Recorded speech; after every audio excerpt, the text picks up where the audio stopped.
Budget 2021 में केंद्र सरकार ने आज हमारे पार्लियामेंट में पेश किया है, देखा जाए तो इससे संतुलित बजट और कोई इस परिस्थिति में हो भी नहीं सकता था।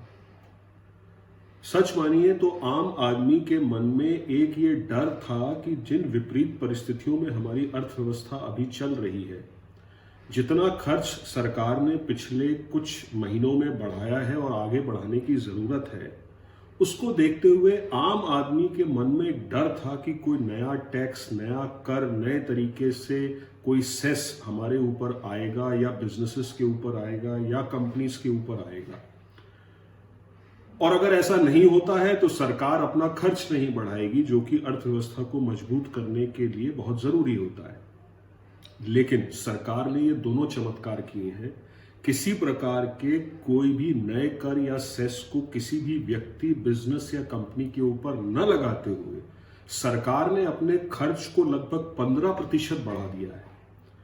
और जब 15% खर्च बढ़ता है तो आप मानकर चलिए कि उसका एक मल्टीप्लायर इफेक्ट इकोनॉमी में आता है, अर्थव्यवस्था में आता है, जिससे कि अर्थव्यवस्था में कंजम्पशन यानी उपभोग बढ़ता है, लोगों के हाथ में ज्यादा पैसा आता है। और सरकार ने सिर्फ यही नहीं किया कि सिर्फ खर्च को बढ़ाया है, उन्होंने ये भी बताया है कि ये पैसा आएगा कहां से। तो मुझे लगता है कि बहुत ही संतुलित बजट इस बार रहा।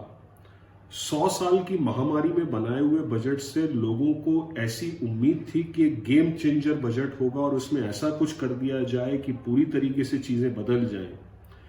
मेरा ऐसा मानना है कि जिन परिस्थितियों में हमारी अर्थव्यवस्था अभी चल रही है, अगर हम इसको ऐसा ही चलाते रहें तो भी एक बहुत बड़ी उपलब्धि होगी। और उसको ऐसा ही चलाए रखने के लिए भारत सरकार ने कुछ महत्वपूर्ण कदम उठाए हैं, जिसमें एक जो है वो है अपने खर्च को बढ़ाना, जो कैपिटल इन नेचर हो, यानी पूंजी की तरह हो, यानी कि किसी प्रोडक्शन में लगाया जाए, जो कि लगभग 5 लाख करोड़ के ऊपर गया है। हेल्थ सेक्टर के लिए भारत सरकार ने बहुत कुछ किया और वित्त मंत्री महोदय ने अपने बजट भाषण के शुरुआत में ही कहा कि हेल्थ सेक्टर में अब सिर्फ क्यूरेटिव ट्रीटमेंट्स या हेल्थ सेक्टर को नहीं देखा जाएगा, रादर प्रिवेंटिव और वेलबीइंग को भी देखना है। आसान भाषा में कहूं तो सिर्फ बीमार का इलाज नहीं करना है, बीमारी हो ही ना और लोग खुश रहें, इसको भी हेल्थ सेक्टर में लेना और उसके लिए 64,000 करोड़ रुपए खर्च करना, मुझे लगता है कि बहुत बड़ी उपलब्धि है। जीडीपी का लगभग 1 से 1.25% एजुकेशन में खर्च किया जा रहा है। साथ में आप ये देखिए कि इंडस्ट्री के लिए बहुत कुछ इस बजट में आया है। जिस तरीके से टैक्स लॉस को सिंप्लीफाई किया गया है, एक आम बिजनेसमैन को अगर उसकी 10 करोड़ रुपए तक की टर्नओवर है, यानी कि सेल है, उसको किसी प्रकार का कोई ऑडिट नहीं करना।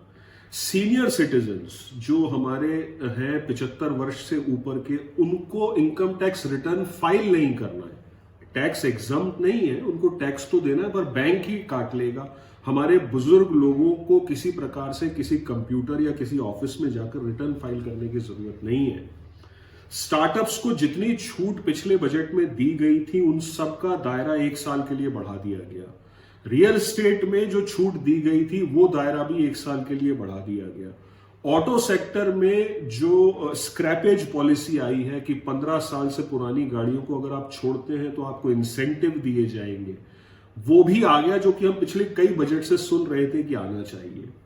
तो आप देखिए कि चाहे वो ऑटो सेक्टर हो, चाहे वो रियल एस्टेट हो, चाहे वो एसएमई हो, चाहे वो टैक्स लॉज हो, सब में सरकार, चाहे वो हेल्थ सेक्टर हो, सब में सरकार ने बहुत कुछ किया है। पैसा आएगा कहां से? सरकार डिसइन्वेस्टमेंट करेगी। जो पिछले साल के डिसइन्वेस्टमेंट टारगेट थे उन्हीं को रखा गया है, उनको पूरा करना है, जिसके लिए डिसइन्वेस्टमेंट पॉलिसी आ रही है। इस साल के पूरे अंत तक उन सबको कर लिया जाएगा, और जो कि होना भी चाहिए। सरकार बिजनेसेस क्यों करेगी? सरकार को तो अपने सोशल वर्क पर ध्यान देना चाहिए। एग्रीकल्चर के लिए सरकार ने हर साल की तरह इसमें भी काफी अच्छे बजट प्रावधान किए हैं।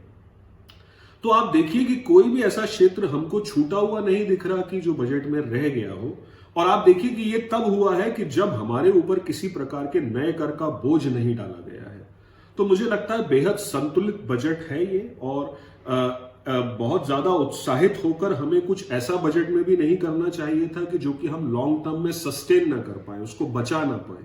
तो बेहतर है हम उतने छोटे छोटे कदम उठाएं जिससे कि हम कम से कम पीछे ना जाएं, आगे की तरफ ही जाएं।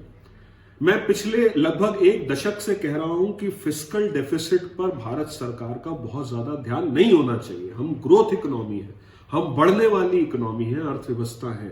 तो अगर थोड़ा बहुत फिस्कल डेफिसिट बढ़ भी जाता है तो हमें उसमें शर्माना नहीं चाहिए। और भारत सरकार ने पिछले 9 महीने में अपने फिस्कल डेफिसिट को 3% से बढ़ाकर लगभग 10% कर दिया, और इस साल भी उन्होंने उसका टारगेट 7% के लगभग रखा है। ये सब बताता है कि सरकार जो है आर्थिक विकास की गति को बिल्कुल भी नहीं रोकना चाहती। वैक्सीनेशन के लिए 35,000 करोड़ रुपया अलग रखना, ये सरकार का बजट में प्रावधान करना आम आदमी को एक तरीके से एक ढाढ़स बंधाता है कि सरकार उनके साथ खड़ी है।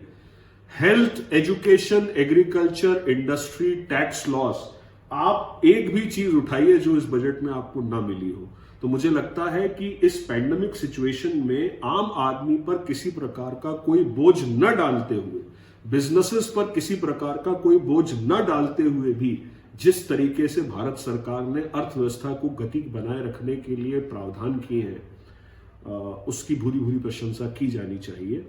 हालांकि हर बजट में उम्मीदें हमारी होती हैं और एक आम इंसान उम्मीदों का पुतला है, तो वो तो चाहता ही है कि और भी उसको मिले। तो मुझे उम्मीद है कि इस बजट से एक चीज और भी साफ होती है कि पॉजिटिव बायस सरकार का दिखता है अर्थव्यवस्था के प्रति। हाँ, थोड़ा सा वो सजग है, थोड़ा सा सतर्क है। वो ये देखना चाहते हैं कि जो मोमेंटम इकोनॉमी में है ये स्थायी हो। उसको देखते हुए उसकी गति बनाए रखने के लिए उन्होंने इस तरीके का बजट जो है वो बनाया है। मैं आशा करता हूं कि सरकार बजट के बाहर जाकर भी आने वाले समय में जब जब अर्थव्यवस्था को जरूरत होगी, सरकार प्रावधान करती रहेगी।